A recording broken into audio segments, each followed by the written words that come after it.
What's up, Heat Nation? Welcome back to the Team to Beat Miami Heat podcast, as well as the Miami Heat Zone podcast. My name is Amir. For today's episode, we have a special guest joining us. We have Matt. How are you doing, Matt? I'm doing well. How about yourself? Thank you for having me on. Yeah, no Say problem. anything. Excited to chat with you. We both follow you on Twitter. We see you're really active there, and you have a lot of good thoughts and perspectives around this Miami Heat team. So, wanted to have a conversation with you today, talking about the current outlook of this team. I know it's been a frustrating season. It's hard to give up on this team, and I'm still giving him the benefit of the doubt. And I don't know why. I might be delusional, but this team has just been so frustrating, and we keep shooting ourselves in the foot. And we've had the ability to control our own destiny for the past month or so, it seems like, but specifically in the last week and a half, losing to I think the Sixers was what we thought was the biggest and most disappointing loss, but then it was the Pacers and then again against Dallas. So we're 44 and 36, eighth seed, but we are somehow not eliminated from being a potential top six seed, even though I'm sure all of us here believe we're destined to be in the play-in. And we even have a chance to be in the fifth seed, right? So I know there's all these different permutations, um, and I know you know them, Max. You tweeted about this specifically. So do you want to remind the audience how it's even possible that this Heat team could avoid the play-in? I'll be honest, full disclosure, before today, I didn't know it was until the NBA communications Twitter page tweeted out like all the different teams who like which seeds they were eligible for. I didn't know the Heat were eligible for the fifth seed I until didn't like either. I thought I was just sixth. I was yeah, surprised. so did I. But if the Heat went out, if the Magic lose out, they play the Sixers and the Bucks the final two games. The Pacers lose out, they play the Cavaliers and the Hawks. And if the Sixers, obviously the Sixers beating the Magic is one of them, but if they also lose to the Nets on Sunday, the Heat would get the fifth seed because it would create a four-way tiebreaker, and the Heat again somehow would win that tiebreaker.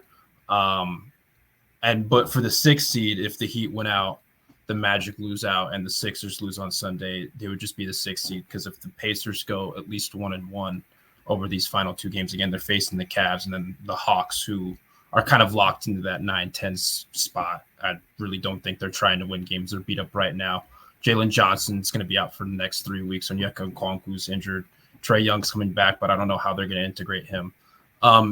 They're going to be they would be above Miami in that scenario. So Miami would be the six. If the Pacers were to go 1-1 or 2-0 over that stretch. Again, I don't think this team's going to make it out of the play-in. I'll be completely honest, especially what we've seen over the last couple of weeks, 2-3 weeks. I just don't think it's reasonable. I mean, they still could easily beat. I mean, they should beat Toronto over these final two games, but who knows how many guys are going to rest on Friday? Who knows how many guys are going to rest on Sunday when most of this may not even matter anymore? So I'm guessing they win those final two games. They're going to need a lot of help if they want to get the 6 seed. They're going to need even more help if they want to get the 5 seed. But I don't really know. I really don't think that's a possibility. At least in my brain, it's not. If they do, great. If they don't, just tell me who and when they're playing next week, and we'll see what happens. Yeah, you mentioned the word rest. No one better be resting on this team except for Duncan Robinson, because he, as our third, maybe arguably our third best player, like most important player on this team, because he's been one of the least injured until of late, Yeah. has put this team on his back essentially, and we weigh way too much. And so poor Duncan is out again with no time frame for a return, which is unfortunate. But we better not rest anybody. I am sorry. I don't care. Like, I'm sorry, Bam. You've been carrying, the shoulder, this team on your shoulder as well, both offensively and defensively specifically. But we can't afford it. Like, we can't afford it. And I know Toronto is trying to lose. There are going to be more no-name players, I'm assuming, in these last two games than the Memphis Grizzly game when we lost to them, which was probably the most ridiculous loss of right? Because they had no Bain, they had no Clark, they had no Morant, they had no one except for Triple J, and we all know that Bam dominates Triple J in that matchup. So yeah, man, I don't think we can afford it, dude. And like Toronto needs their pick. They need to lose these. They need to Right, tank they these two do. games. So Yeah. I mean, all the other permutations, all the other things that you said, like I don't see the Magic losing back to back to the Bucks because I don't think Giannis is going to play, and I think they might shut down everybody because they could, in theory, lock in their second seed if the Knicks lose or if the Cavs lose. There's so many different variations because there is going to be movement between potentially 2 through 5. Um, but yeah, I don't know, Martel. What are your thoughts? Like I know So, we're all question, Matt. here, so yeah, hop in. Since you say that this Miami Heat team, doesn't have another run in, is it? Who's to blame? Is it going to be more or less our core, or is it going to be like the front office? Because I think that the front office, yeah, they made marginal moves, but I just don't think they put high level role players around Jimmy, Bam, and Tyler. But then also you can also blame the core guys because they really didn't play that much outside of Bam and Adebayo. Like I know that a lot of people, say playoff Jimmy, but to be honest, I think that's actually a gift and a curse because there's no other superstar that's in the league. You don't ever hear playoff LeBron, playoff Luka, playoff anything. You see what I'm saying? We're the only franchise where our star player doesn't really play that much of the regular season. And then even when he does play, it looks like he's not trying, but then we're also paying him $50 million. But then we also want to point fingers at the front office.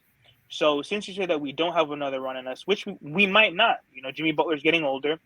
And, who knows if we should even give him an extension, which that could be like another question for later. But, who's really to blame here? The front office, or is it going to be our core main guys in Jimmy, Bam, or Tyler? I think it's all of the above. Like, I've been critical of the asset management and how this front office has operated at certain points in the past. I do think they have made a conceited effort to improve this team. But sometimes the Miami Heat, just because like they're not an athletic team, they're not a big team. They have such a small margin for error with their roster construction, and so you still need your best players to be your best players. Like you still need. It's hard for me to criticize Bam more so than Jimmy because Bam is tasked to do really everything. Too much, way too much. Right. Like it feels like he gets worn down because of how much he's tasked to do. So it's hard for me to blame him in that spot. But like Jimmy, like you still need Jimmy Butler to be Jimmy Butler. Like we talk about so much about like, yeah, playoff Jimmy and getting into the playoffs. Well, you still need to get into the playoffs. Like, yep.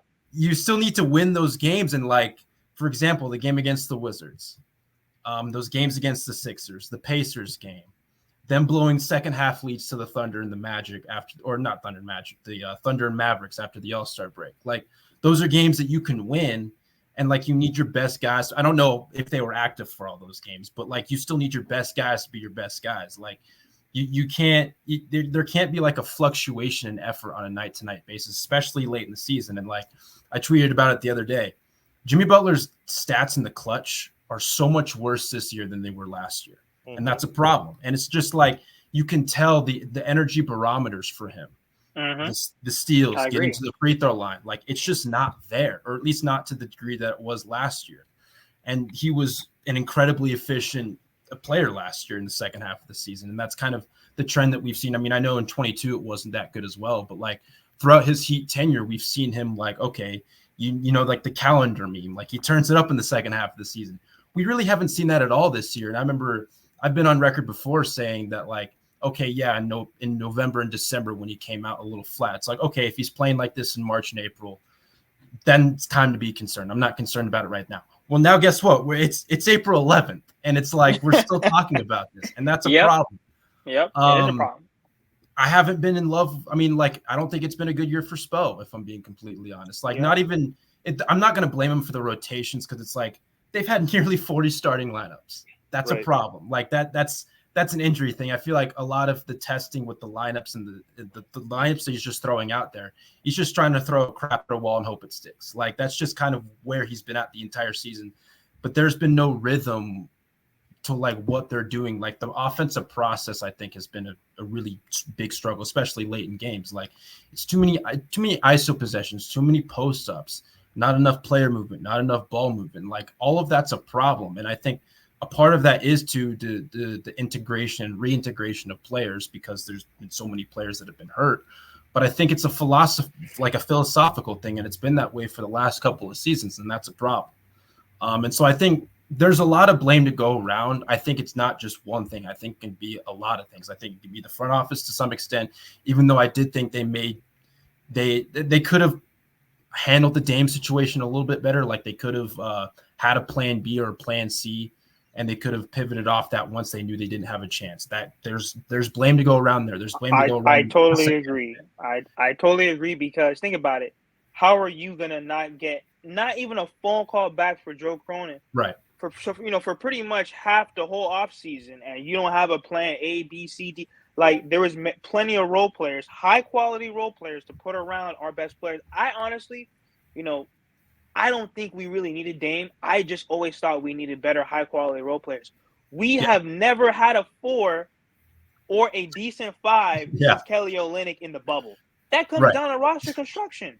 Right. You see what I'm saying? And then also too, we don't hold Jimmy Butler accountable for bringing Kyle Lowry over here. Because Kyle Lowry actually set us back. That's $90 million that could have been spread out throughout our roster. Am I wrong? No, you're right on it. And I feel like at the time with Kyle Lowry, considering Jimmy was the de facto point guard and it took a toll on him in 21, I think having Kyle Lowry at that point was okay, you have a 1 to 2 year window there with that. And so but he never held Kyle Lowry accountable. Right. That's your boy. He's over here beefing with Pat about getting in shape, and this is basketball. Yeah. Why are we talking about getting in shape about basketball? And, bro, I go to war with people all the time. Kyle Lowry came over here with a bad attitude. And to be honest, I thought they were very lenient compared to all the Miami Heat stories we've ever heard. Yeah. They were very lenient with him, and he never delivered on his return. I don't care that he had, 1 or 2 months left. We didn't win the championship. Right. You see what I'm saying? And to be honest, it ultimately didn't work. Most of it was because of his attitude, out of shape and overweight. Why do you think he's getting lower body injuries? He's not tearing anything. He's out of shape and overweight. Mm-hmm. You see what I'm saying? So now, if you're saying that Jimmy Butler probably doesn't have another run in him, what do we do with him going forward? Because do we give him the contract extension? Because you saw what Drew Holiday signed for. Yeah. And I know a lot of people, and there's a lot of people on Heat Twitter that actually want to pay Jimmy Butler. If he's not playing, he played 57 games so far. I would say out of the 50, maybe 30, he probably actually tried. You see what I'm saying? I was gonna say I've talked about this with just different people at different points of the season. The amount of game, you could probably count on 2 hands the amount of games that Jimmy Butler's actually been your best player in that game. It's sick.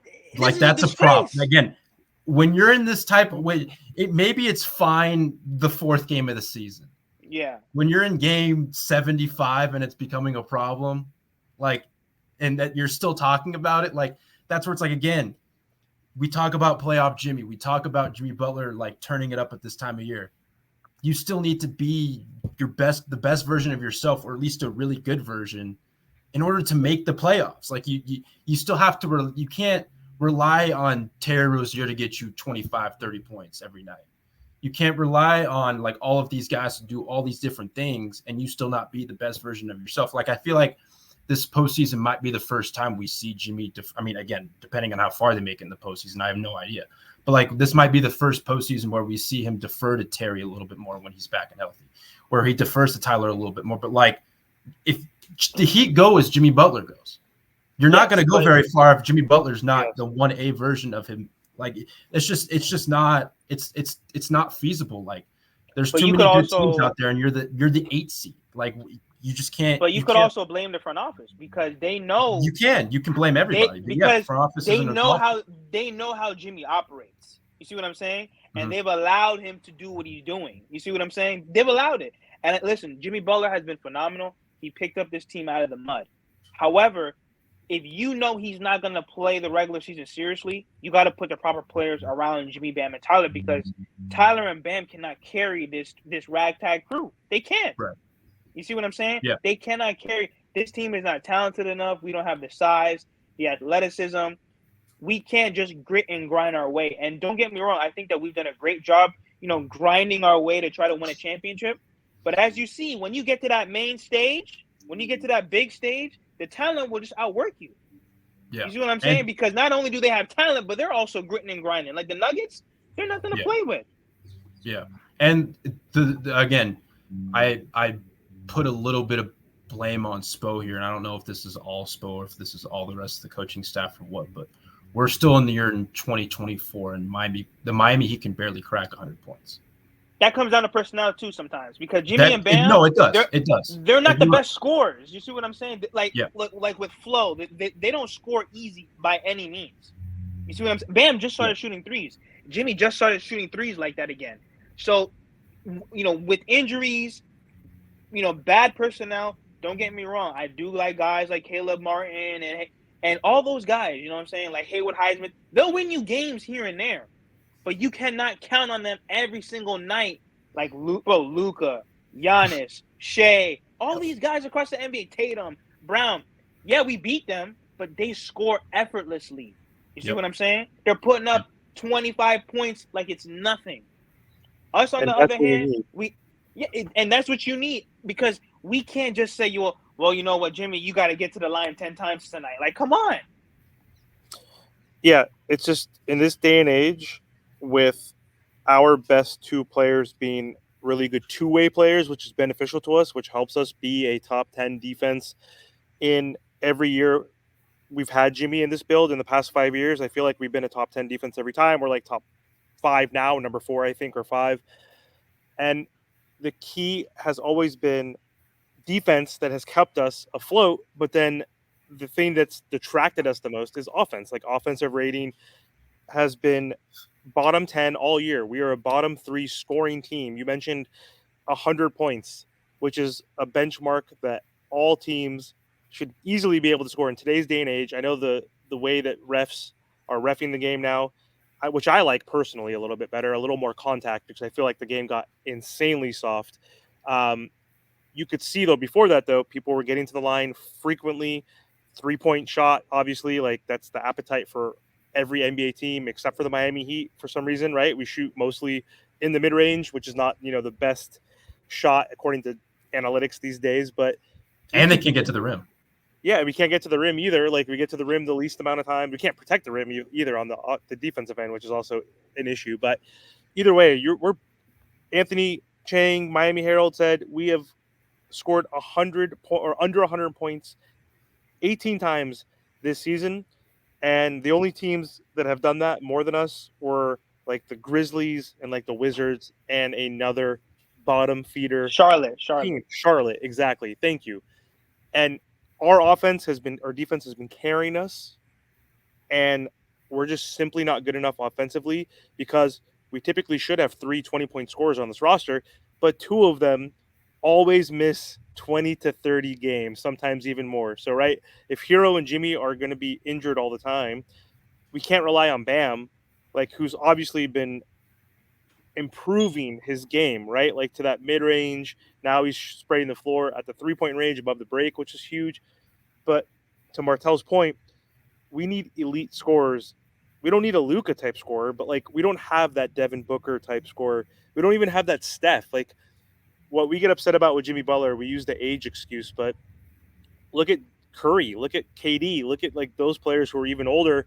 They're more elite, obviously, 3-level scorers than Jimmy Butler, but like, they're older than Jimmy, and they've dealt with injuries, especially KD. Like, Jimmy's never had a major injury in his career where he can look back on it and be like, oh, like he's tore his ACL or an Achilles or anything like that. Like, he's always just consistently missed 10 to 20 games or 25 games. So it's frustrating because we can't rely on these 2 guys as our best guys, because they can't carry us offensively, because Tyler Herro as our third scoring option is always hurt.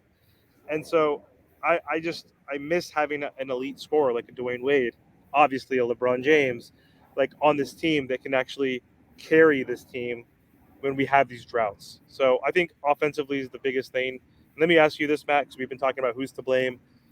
Jimmy Butler every year turns it up, usually after the All-Star break. And recently the All-Star break has been past the midpoint season. It's more of like the 65%, whatever, 70% point in the season. He had a saying again this season, it's time. Like, and even external players like Josh Hart recently said, hey, Jimmy's done with his side missions. Like, look for him to wake up. And Jimmy did, though, before the All-Star break. like he had his week where he upped his averages, which he typically does in the month of March and April, where he was scoring like 26 points per game again for that first week. And then Tyler, of course, gets hurt in that Pelicans game. And then it goes back down to like the 20-point range. But even further, he had a bunch of games where he's only scoring 13, 12, 15, 17. He went on a stint where from March 13th to like April 1st, he didn't have a 20-point game. So what do you think it is, though? Like, why is he not being aggressive? Like, does he have a secret injury? Is it because he's almost 35 and it's like the age thing? Like, why is he being less effective, less aggressive, even though he said himself personally, it's time. There's a commercial. It's playoff Jimmy. I'm different. Like, how do you shoot 8 shots against the Mavs yesterday when it is another must-win game? Like, if we won that game, like, we would have had a really good shot actually at being the 60s still somehow, right? With help. But can you guys explain it to me? Like, why is he so passive when he's saying it's time to go? I want to address the commercial thing really quick. That reeks of the stupidly locked in quote from 2021 before the Bucks. And that's where it's like, I wish I didn't see that. I wish that didn't come. Again, like Jimmy, I mean, it's advertisements.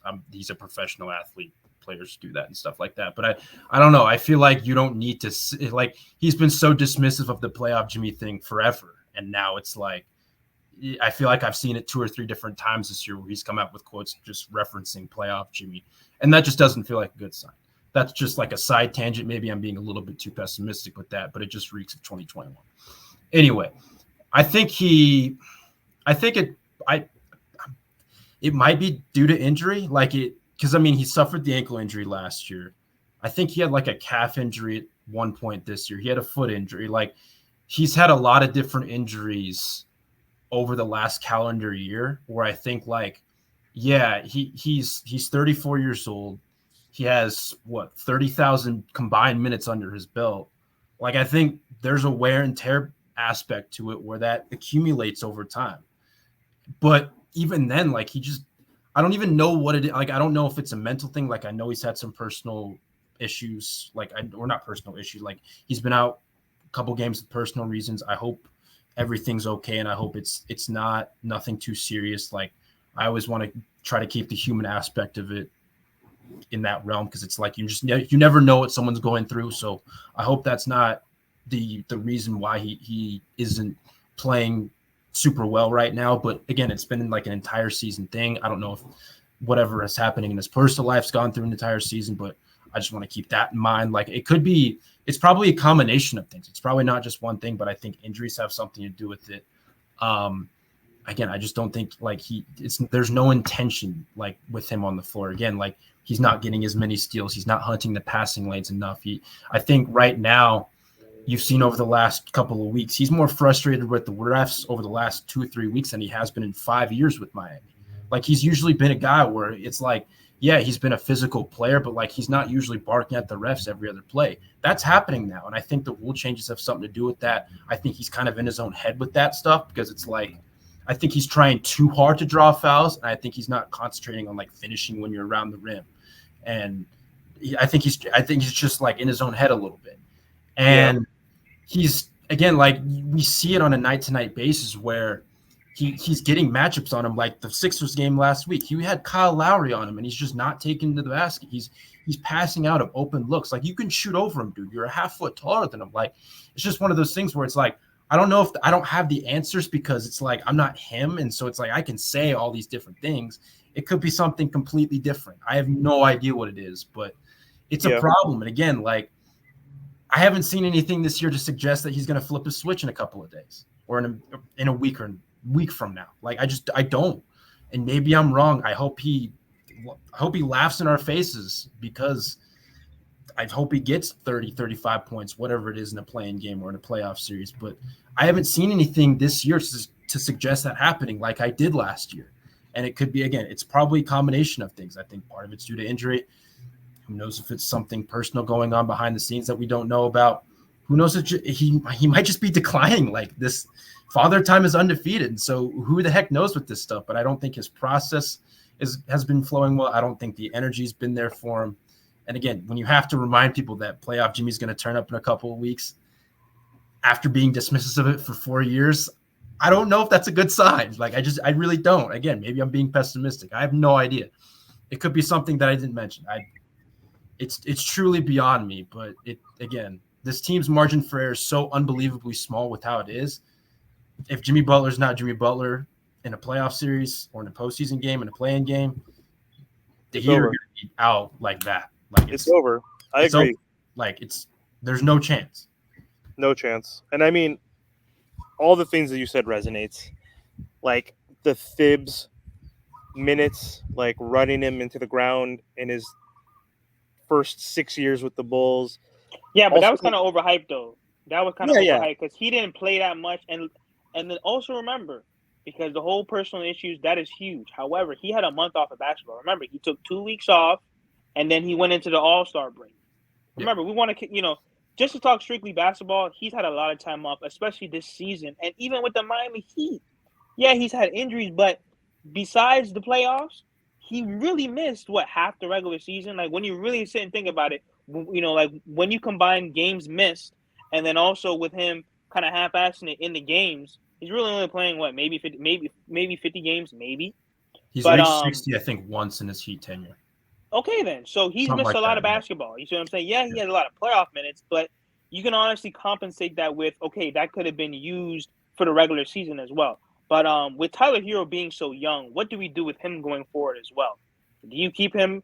I know that he's young and he looks great out there sometimes, but especially with the whole injury where it's like that lower body injury was kind of dangerous because he was dealing with that since his rookie year, which is very concerning. So what do we do with Tyler Herro going forward as well? I honestly think this is his last year in Miami. And it's not like I don't have anything. Like, I think Pat gives 4 to 5 years of a build before he kind of begins to change direction a little bit. I think Tyler would be the first to go among those three. And so that's where it's like, I think this is his last year in Miami. I don't know what he gets traded for. I think if you trade him, you get 70 cents on the dollar, 60 cents on the dollar. Like, I don't think you're going to get the full value. Like, they had that quote last offseason where they said they wouldn't trade him for anyone but a top 75 player. Well, I think we're past that, or at least I think they should be past that. Like, I think I don't even like he's a worse asset than he was last offseason. Yeah. And he wasn't even viewed as a highly valued asset then. So I don't know what changes that now. And so I think you trade Tyler Herro for complementary pieces that hope fill the margins a little bit elsewhere. But that's where I think they go. Again, that's just a gut reaction. Yep. Who knows what – like, I've seen people like, trade him for LeBron or trade him for, like, whatever. It's like, you're not going to get a superstar caliber player for Tyler Herro now. Like, that's just those days are gone. Like, that's not – maybe I'm wrong, but that's just not – I don't see that happening at all. I think you get more complementary pieces. You get more draft assets, whether it's first-round picks, second-round picks in future years. I think you get 60 to 70 cents on the dollar, if that, honestly. Did you say we can get a first pick for him, though? Do you think we could get a – because, like – yes, we were supposed to this offseason. The Nets and the Spurs, they were at least going to give up 1 to 2 first-round picks, which that's what he's worth. He's not trash. He's a good young player. The problem is he's just never on the floor. That's the problem. Yeah. And then his defense with his efficiency on offense, it's really not worth it. You know what I'm saying? It's like he's trying to play like Devin Booker, but he just does not give us the offense of Devin Booker. Is Devin Booker the greatest defender? No, but his offense outweighs his lack of defense. You see what I'm saying? So I just think, like, he is a very good young player. It's just that with the lack of defense, the inefficiency, and then also not really being available at his young age, those are very big concerns. And then, like, what do you think about help for Bam Adebayo? Because the whole backup five thing, besides Kevin Love, because Kevin Love has been great, like at his age, but in terms of like the four, who is an ideal four that we can realistically get, going in? Because I'm telling Bam Adebayo needs help. He'll never complain. But what they have that man doing out there, having to not only guard 1 through 5, cover for everybody, rebound, it's crazy, defend, and then go on the other end and then drop 25 is crazy to me. Well, it's not even just drop 25. It's screening for everybody. It's freeing up everybody. Screening everything. Like doing all everything. of that stuff, you add all of that together, and then you're asking him to get 20 to 25 a game. Like it's an impossible task with what he does every single year. And Pat came out and said it himself that Max, Duncan, and Tyler, Bam, half they check. So why aren't you fixing? Why aren't you fixing that? If you see that flaw, you called it out that 3 people can't score without your center. Why aren't we fixing that? I mean, Bam I think that's part of the reason why they got Terry. Yeah, because it's like, I mean, again, there's been some. It's been hit and miss, but I think the Terry Bam 2-man game has worked somewhat.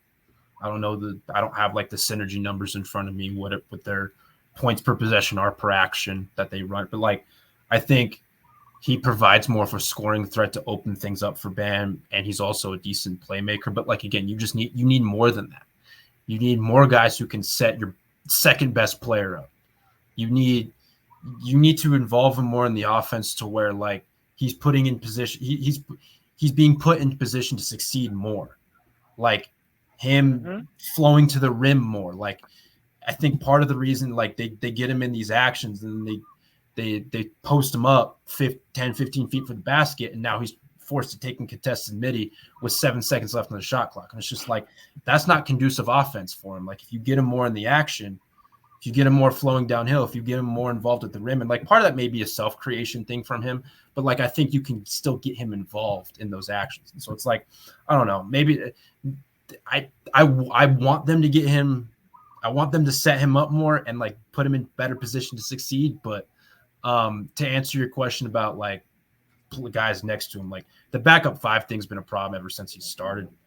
I don't know if again, it's hard for me to trust them to willingly replace that unless it's through the draft.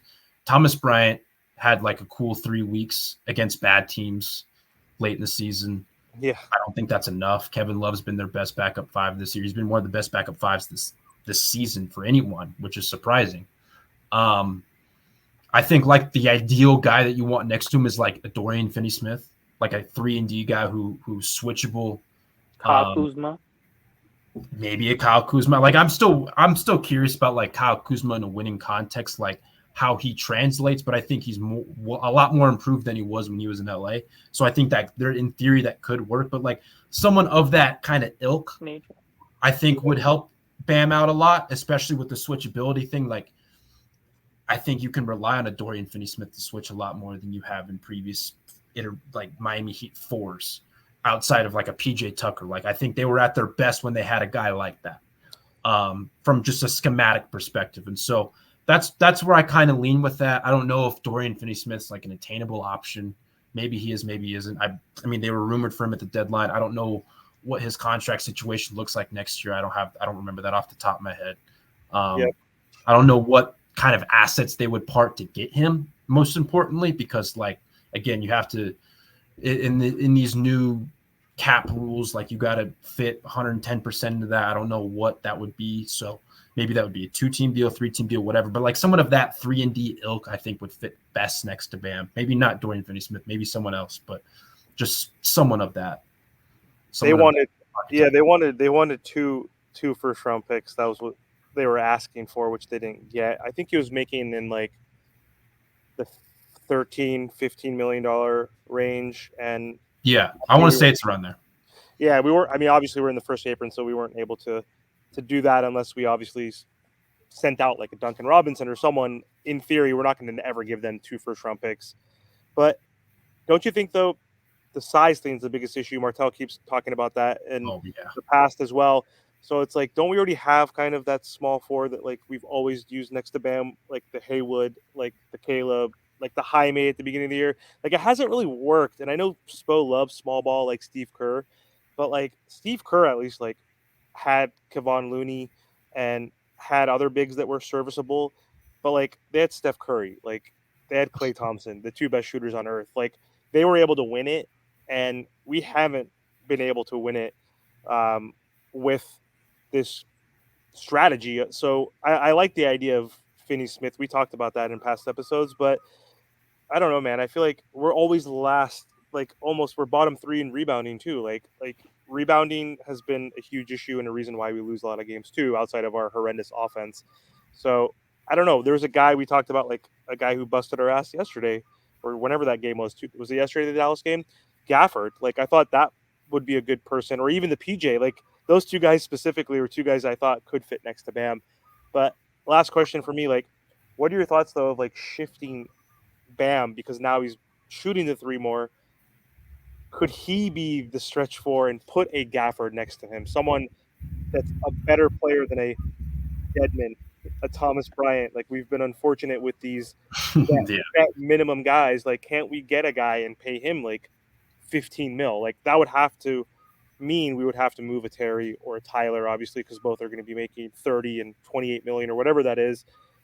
And to Martel's point, getting better role players, but specifically, do you think Bam could hypothetically move to a four and get a more Daniel Gafford type of guy who plays in the low post on the block? Or do you think Bam should still be that five and we find either that Finney Smith that you mentioned or a Kelly O or a Kuzma or a bigger, 6'10" power forward who could stretch the floor? What are your thoughts? I mean, I'm kind of in between on it, if I'm being completely honest. Like, I know you like a direct answer, but like, I have, just to go on like the size thing, I have been a very big proponent of getting size. Like, this team needs more functional size, and they haven't found enough functional size the last 5 years. Again, size matters in this league, and I don't think, like, yeah. I mean, I think they're a better rebounding team, but that relies on smaller guys boxing out. It relies on you have to be a little bit more physical. This specific team, I don't think has been as physical as past Heat teams, defensively and on the glass, which is a little bit of a problem, which is a big problem if you're not big and if you're not athletic. Like, you can make up for that stuff if you're big and you're athletic. The Heat aren't either, for the most part, and so that's a problem. Like a guy who I was talking about a lot pre-deadline was like a Nick Richards. Mm-hmm. Like a guy who's, again, 7 foot.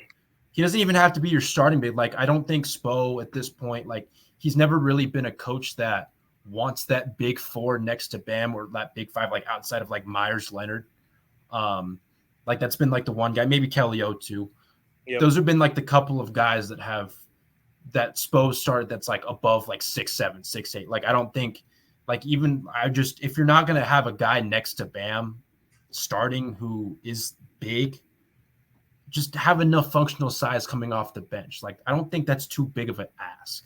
And again, they haven't really found it. Like Orlando Robinson, who's like 6'10", 6'11", is the biggest guy on their roster.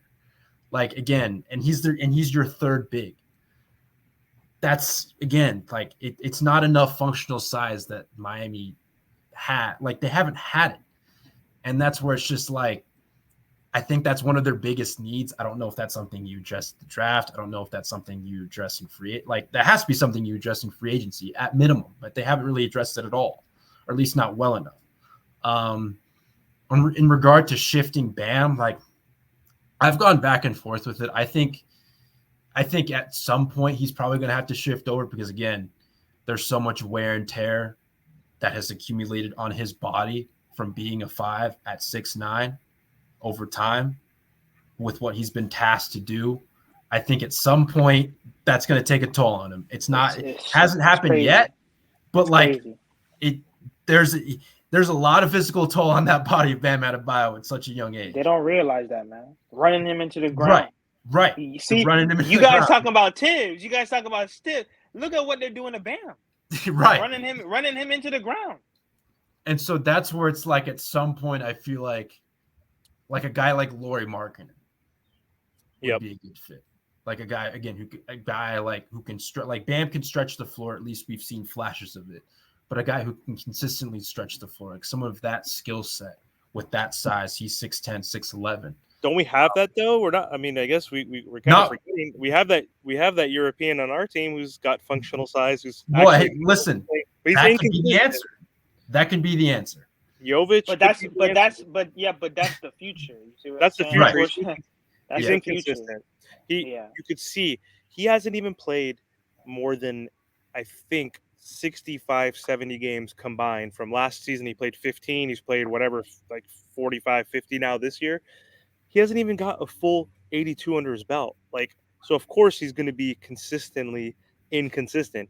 He had his second best game, or if not his best game of his career against the Hawks, right? And then he follows it up with like one of his worst games ever, right? So it's like that happens. Like you could see that same thing with Jaime Jaquez. Like when you're a rookie and you're young, you're like we can't rely on him. To your point, we're in this championship build. It's great that he's cracked our rotation. It's great that we're starting him as our 4 right now, but it's not leading to victories. Like same with Tyler Herro. Like great, Tyler can score 20. You can win the sixth man a year, but it's about fit. And Bam and Jimmy, Bam and Jimmy, offensively, don't seem like the best fit to carry us, especially in the regular season. And that's why we needed some sort of third option, like a Lauri Markkanen, to your point, or a Donovan Mitchell, or even a Whale. Like, of course, like Lauri Markkanen, I wouldn't consider a Whale, but he's in that second tier of a type of player that would be beneficial to this team. So, but anyway, Matt, thank you so much for coming on. Thank you for having me. Yeah, really appreciate your time, man. Thank you. A lot of good insights. Do you want to let the audience know where they can find you? And we'll leave those links in the description. I'm on Twitter at mph_824_ hothoops.com, 5 Reasons Sports on Watch Playback. Find us on Watch Playback, Vendetta Sports Media, Mountain West. I'm all over the place, writing for a bunch of different sites, doing a bunch of different things for a bunch of different people about a bunch of different topics. But those are some of the stuff. That's some of the stuff that I do. I appreciate y'all having me on. I'm honored to be on here. I'm honored to talk ball with y'all. Thank you. I appreciate it, man. Appreciate it as always. We appreciate you, man. Thank you so much. And Martel, any last words? Like, share, comment, subscribe. Thanks, guys. Have a good night.